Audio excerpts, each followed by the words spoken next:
Did it feel surreal when you fronted Jason and the Scorchers? I know they're one of your heroes. That must have been an amazing experience. How do you stay calm in such exceptional circumstances playing with your heroes? Did you see them more as friends and peers in collaboration? Whoa.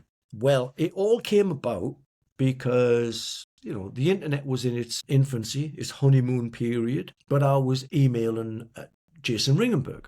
And subsequently I was emailing Warner Hodges. I was like, oh my God, I've got a direct line to God and Jesus. And Warner Hodges, just out of the blue, just went, do you want to sing with Jason and the Scorchers? And I'm like, every fibre of my person is going like, no, of course I don't. And I went, yes, such a stupid thing to say. Because, and at this time, I wasn't the sort of go-getter. I was the kind of person that would turn things down because I just couldn't be bothered to do them.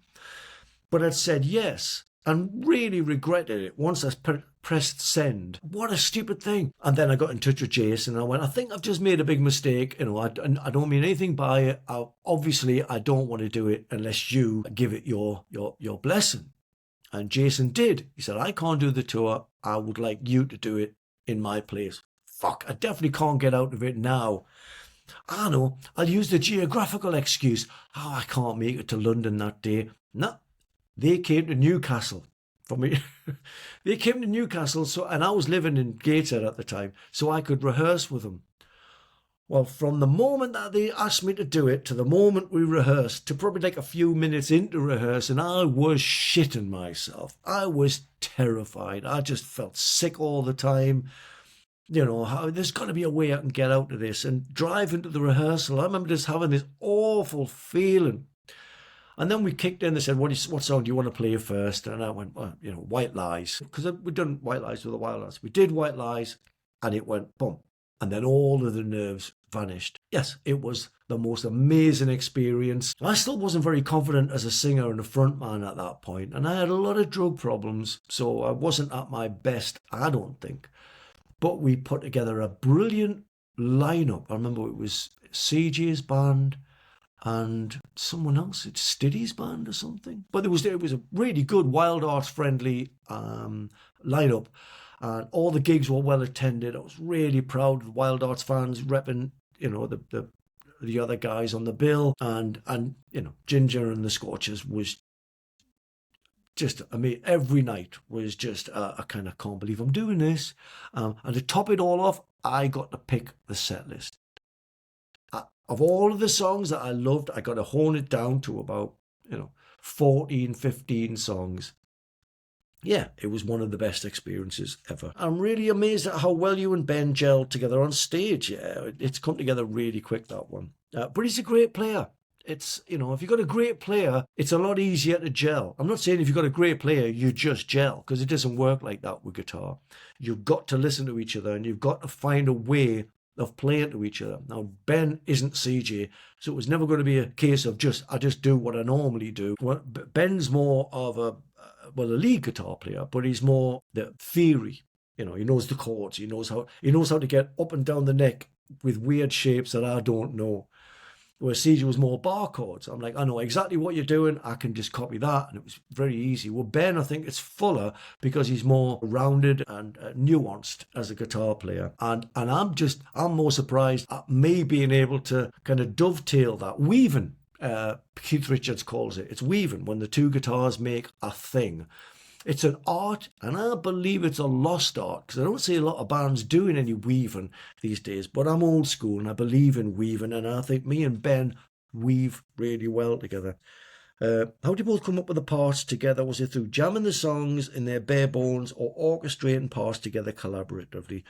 It is absolutely natural. There's no orchestration, there's no real thinking at all. And there's certainly no sitting down and practicing. It has to happen on stage.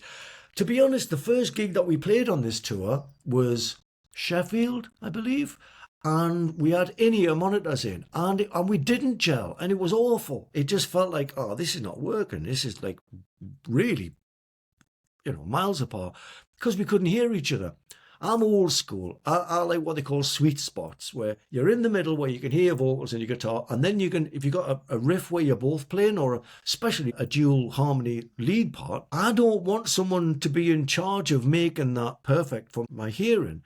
I want to go walk over to the guy and get to a part where I can hear his cab and my cab. It's an old school way of doing it, and I'm finding it really difficult to break out of that. But I just walk over to Ben, I can hear both of us playing, and that's where the weaving starts. So we learn our technique on stage, not in rehearsal, not in the studio. Certainly not from sitting down and practicing. Short story long, we're good guitar players. We're both really good guitar players, and we both believe in listening to the other guy. A lot of guitar players I've played with, especially the lead guitarists, they're so fucking loud on stage, they can barely hear the drums, let alone the other guitar player. I've been in a couple of bands like that. And, hey, that's their way of doing it. But it's certainly not my way, and it's certainly not Ben's way. Matt asks, would you ever consider re-recording the very early Wildheart stuff with the new lineup? I'd love to hear fresh takes on Liberty Cap and Turned American. I don't know, Matt. No. Well, my instant reaction is no. Same as when anyone says, are you ever going to re-record Endless Nameless without the distortion, blah, blah, blah. And I'm just saying, no, what's the point? I think I once described it. It'd be like shoving shit back up your arse.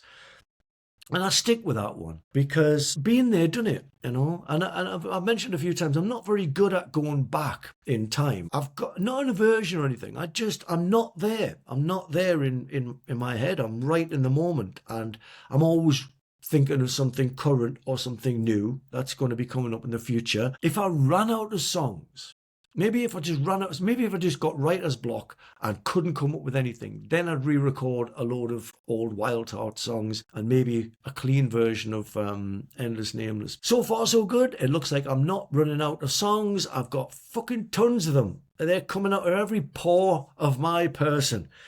So yeah, I don't see myself doing that anytime soon. Rob Shaw asks, what's the craziest stunt or dare you've ever seen happen on tour or in the studio? Fucking hell, honestly, there's so many of them.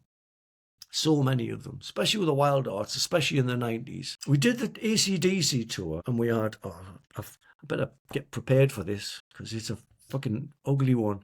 If anyone's eaten, you might want to pause this. Right.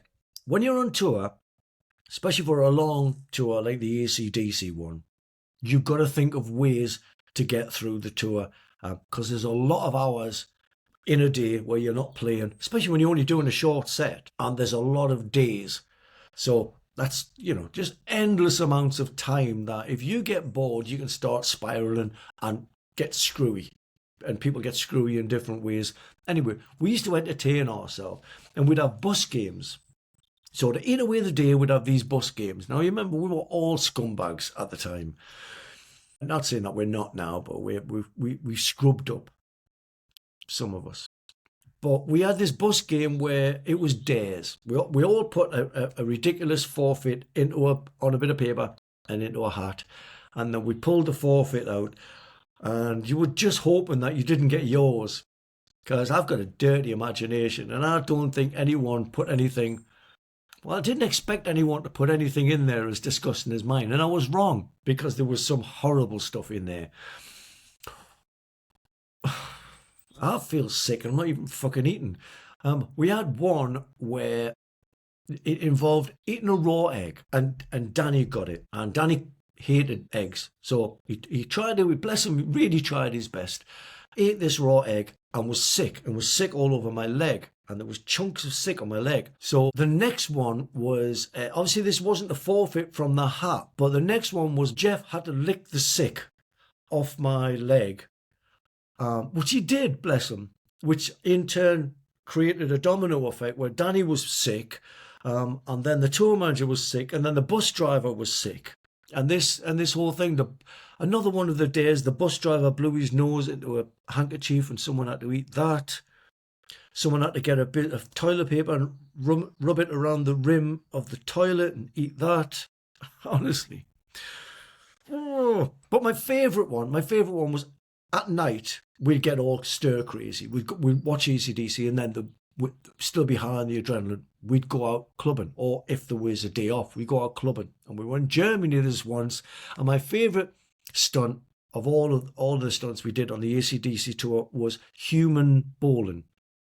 Whereas we turn up at a German club, be all these Germans dancing on the dance floor, and we'd get a leg and a wing of one of our crew or band, and we'd fling them onto the dance floor and see how many Germans we could knock over.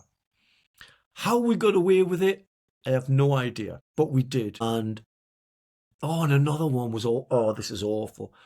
We would again dares, me and Boomer. And Boomer was our bass tech, I think, at the time. But Boomer, he actually came to visit us at the Wolverhampton show recently. Fantastic fella, absolute nutcase. So we had dares, and the dares got worse and worse and worse until we were in one of these clubs. I think it might have been the same club as the Human Bowling Club, but it ended up with a candle, burning parts of your body. He says I won. I say he won. I put the candle out on my eye. Fucking what a dickhead. But I think he won because he put the candle out on...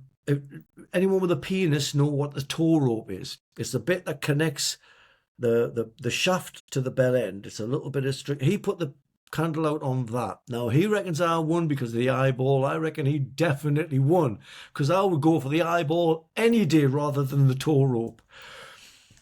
So there you go. There's some of the stunts that we used to do. What's the craziest thing you've ever seen a fan do? I will say it wasn't with the Wildhearts. It was one of the first tours I'd ever done, actually. And it was I was playing with a band called Avenger. And Avenger were a heavy metal band from the Northeast. I loved the guys. Great guys. Wasn't fond of the music. Sounded a bit like Iron Maiden to me. But I desperately wanted to get on tour. I would have went on tour playing with anyone. They had this European tour, and I just blagged my way in as a second guitar player. I was so drunk the whole time. I can't remember any of the fucking tour, which is really regrettable. Same as a lot of the AC/DC tour, I can't remember. And that's not regrettable. It's what happened, but I wish I had a few more memories. But one of the things I do remember, and I think we were playing Holland, but there was this guy with this, like a Slayer armband. I mean, and these things are like that, spikes like that. I mean, proper spikes, not like studs, spikes. And he's at the front of the stage and he's bashing this thing off his forehead. And I'm like, that's a bit fucking weird. And he keeps going and keeps going. And there's blood just pouring down his face. And it's not putting him off. He's just bashing his forehead to the point where he collapses and his head's on the deck. And there's blood's coming out of his head. And I'm just thinking, is this guy dead? Or is someone going to do this? Let's do something about this. Eventually, the security went and took him backstage. By the time we came off stage, and the guy, they're bringing him round, and we're just like, are you all right, mate? You all right? And he went, yeah, that was the best show I've ever been to. Normally, I only do this a few times. It was so good he knocked himself out by bashing him on the head with these spikes. And I have to say, I've seen a lot of things in the audience, but that was the one that both impressed me and churned my stomach at the same time. But I'm thinking of loads of stuff I see in the audience now. Ask me the question again, because there's a few answers to that one. Steve asks, have you managed to maintain any form of friendship with previous Wildhearts bandmates, or wish you had if you haven't? I'm pretty much friends with all of them. I mean, people think I'm some Stalinist fucking nightmare that just fires people and has them destroyed in the back room. But I'm pretty much on good terms with all of them. I don't speak to all of them all the time because we all went and had different things. Bam lives in America with his wife. I think Jeff is on tour now. Jeff went into catering. And I think about Jeff every single day. And I'll tell you for why. Because I heard that from someone else, indirectly I heard from Jeff, that the perfect way to make a cup of tea is to keep the bag in the water for 30 seconds, a minimum of 30 seconds, and then squeeze it 3 times. Well, I never leave the bag in there for less than 30 seconds, even if I'm in a hurry. And every time I'm like, if I'm in a hurry, I'm going, fucking Jeff, come on. And I still do it every time I make a cup of tea, and I drink a lot of tea. So I think about Jeff about 4 or 5 times a day. I always keep it in for longer if I can and squeeze it about 500 times. But I think of Jeff a lot. I don't keep in touch with Stiddy. I think, Stiddy's not very fond of me. CJ is not very fond of me. Danny is off on his own thing. Rich, I still keep in touch with. We like to share jokes every now and again. Mark Heads is dead. Devon, don't keep in touch with, but he's in my heart all the time. Willie Dowling doesn't speak to me anymore.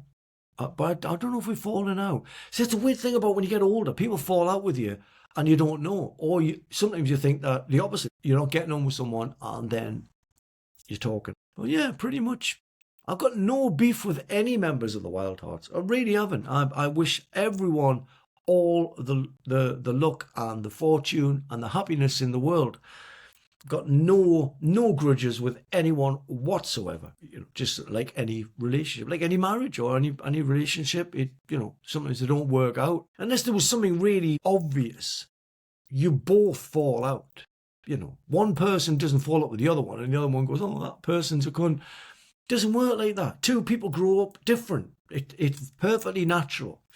And I think it's perfectly natural for bands to get together because they want to get pissed and they want to get laid. I mean, that's a lot of the things that young bands want to do. And the music's not always the most important thing. And then a bit later, you don't want to get pissed all the time. You certainly don't want to get laid all the time. And the music is the most important thing. And thus the twain doesn't meet anymore. So yeah, got nothing very, very bad to say about anyone. Andy from London says, you hinted at Danny being too unhealthy to be in a Wildhearts lineup. Did substance abuse during the last lineup rear its head again, not just for Danny but for yourself as well? If so, was it always there since the reunion prior to Renaissance Men? I see Danny is doing a Kickstarter for his solo project and I wish him the best. Fucking hell, don't we all? I wish... Of all the people that's ever been in this group, I wish the best for Danny. I wish I just heard that he's sober and he's healthy and he's fucking going to the gym and he's just, I wish for that. I know some people out there just think, it's rock and roll. It's not rock and roll when you've lost a leg, you've lost all your fucking teeth.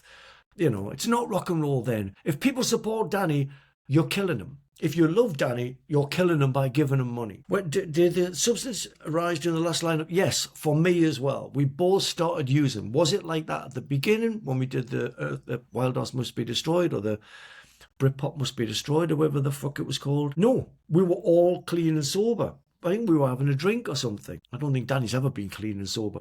No, there was nothing going on. In fact, Danny was working harder than anyone else. I didn't think it would work out, that whole lineup and getting back together. I had my reservations, more than anyone else in the band. And I was convinced because of Danny. He worked so hard at learning all of those songs and getting himself into shape and doing one song where he was standing up out of his chair, then two songs, and then, eventually progressing to did the whole set. I was like, this guy is fucking absolutely blown my mind. It came about when COVID hit. I don't remember anything really untoward happening before that. I think we were all trying to keep it together. I was probably smoking too much weed and getting too many hangovers. Danny might have been dabbling, I don't know, but we weren't. It wasn't like that. We were living like normal people. During COVID, we both developed drug habits. I won't say what his was, but mine started with crack and then it went to crack and heroin. I presume his was pretty much the same. At that point, it's done and dusted. We got back together. After a while, I saw Danny, and he looked like someone before COVID, and then he looked like a completely different person after COVID. And this completely different person was about 20 years older than the previous fella. I've got nothing but love for Danny. He's my brother, and I wish the best for him. But it got to the point where I was on tour and just going, I don't want to wake up with my friend dead in the bus. And every day it just felt like he was going to die. Being around someone who's that unwell, it's like you really are followed by a fucking spectre of death. It's like a dark cloud follows you everywhere you go. It broke my heart. But I didn't want to wake up with Danny dead in the back of the bus. Giving Danny disposable income, having him around loads and loads of people. I wanted to buy him drinks and give him drugs. Terrible place for him to be. Some people still think I'm a cunt for not wanting to work with them. I think you're a cunt for wanting to give them money.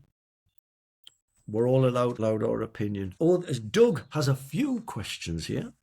Doug says, why isn't Halo self-titled album on Spotify? Can you go into detail what happened to them? A little history, where are they now? And any chance they will ever be revived in any way? Can't see it being revived in any way because it didn't work the first time. There's no desire to go back and visit that because it wasn't a very happy time. We had some good times. Don't get me wrong. Me and the band had some great times, but it was a very unpleasant experience. It's not on Spotify because the record company that we had fell apart. That's another long story, and I'm not going to go into it on this one. But feel free to ask me what happened around records. But it fell apart during COVID. A lot of things fell apart during COVID, but because we had a label, a business, we weren't allowed to be furloughed. So the only money coming in was from Round Records, and it just didn't work. Hopefully, when I'm saying this, everyone's got the records that they're owed. I don't think I want to go back there. So that's why it's not on Spotify. Maybe we'll do a deal with the label that we're with now and they'll put it on Spotify. Don't know. So yeah, I'm not going to go back to Hey Hello, and that's why it's not on Spotify.